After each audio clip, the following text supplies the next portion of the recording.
श्री बांके बिहारी लाल की जय। पौष मास के शुक्ल पक्ष की एकादशी का महात्म्य। राजा युधिष्ठिर ने भगवान श्री कृष्ण से पूछा कि हे प्रभु, पौष मास के शुक्ल पक्ष की एकादशी का नाम क्या है, उसका महात्म्य क्या है। भगवान श्री हरि ने युधिष्ठिर से बताया कि हे धर्मराज, पौष महीने के शुक्ल पक्ष की एकादशी का नाम पुत्रदा एकादशी है। इस पर श्री हरि कहते हैं कि इस व्रत में भगवान श्री नारायण का पूजन करना चाहिए। श्री नारायण के पूजन से जिस प्रकार से श्री नरसिंह पुराण में भगवान ने कहा है कि ओम नमो नारायणेति मंत्र है सर्वार्थ साधक है, कि नमो नारायण मंत्र जो है समस्त प्रयोजनों का साधक है और भक्तिपूर्वक इसका जप करने से, श्री नारायण की पूजा करने से लोगों को स्वर्ग और मोक्ष रूप का फल देने वाला है। यह सनातन मंत्र है, वेदों के प्रणव से सिद्ध होता है।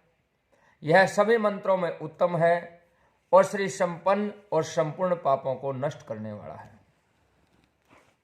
श्री हरि कहते हैं कि हे धर्मराज, जो पुत्रदा एकादशी है और इस एकादशी में श्री नारायण भगवान की पूजा का जो विधि है, उस पूजन विधि से और इस एकादशी के व्रत से, इसके पुण्य से मनुष्य तपस्वी, विद्वान, लक्ष्मीवान और पुत्रवान होता है।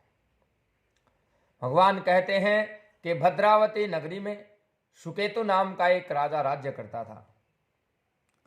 उसकी स्त्री का नाम शैव्या था, लेकिन किसी भी कर्म फल के अनुसार उनके घर में पुत्र नहीं था।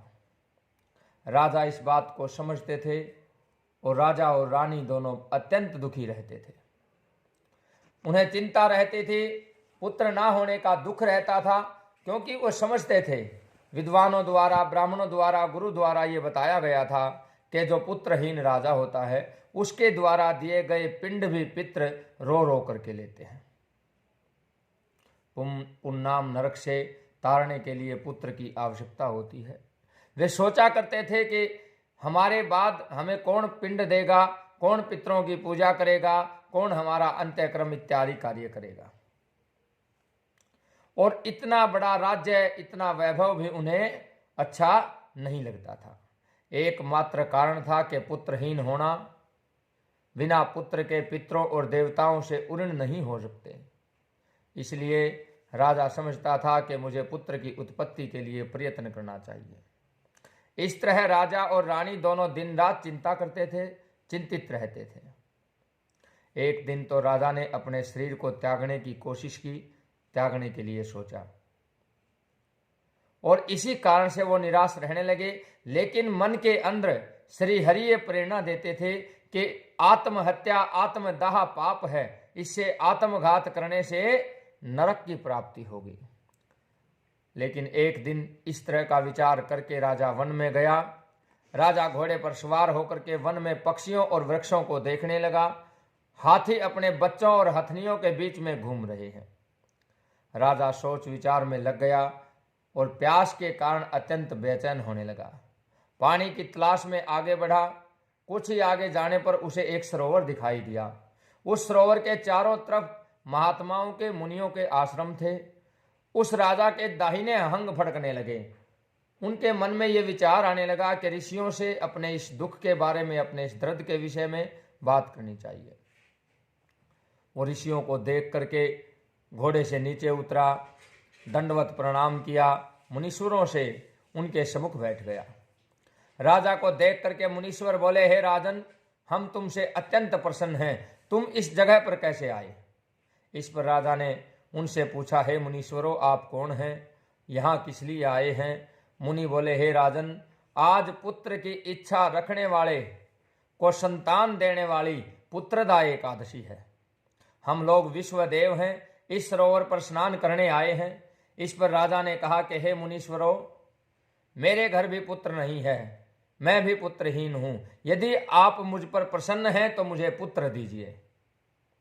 इस पर उन मुनियों ने कहा कि हे राजन, आज पुत्रदा एकादशी है, आप इसका अवश्य ही व्रत करें, क्योंकि इस गीता में भी भगवान ने कहा है कि तिथियों में मुझे एकादशी प्रिय है। इसलिए अगर आप एकादशी का व्रत करते हैं तो आपको अवश्य ही पुत्र होगा। इस प्रकार विश्वदेवों के ऋषियों के वचनों को सुनकर के राजा घर गया, जाकर के अपनी पत्नी शैव्या को भी उस व्रत की विधि, उस व्रत के फल के विषय में बताया। राजा ने एकादशी का व्रत किया, द्वादशी को व्रत का पारायण किया और मुनियों को प्रणाम करके अपने महल में जाकर के जब राजा ने रानी को ये बताया और इस व्रत को संपूर्ण किया, इस व्रत के फल अनुसार श्री हरि ने प्रसन्न होकर के राजा को पुत्र दिया और वो पुत्र भी, वो राजकुमार भी अत्यंत वीर, धनवान, यशस्वी और प्रजापालक हुआ।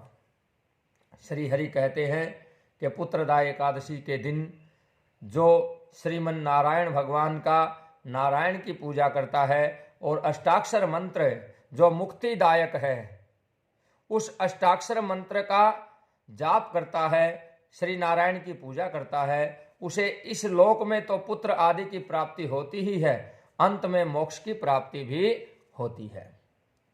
ये महात्म्य श्री हरि ने राजा युधिष्ठिर को सुनाया था।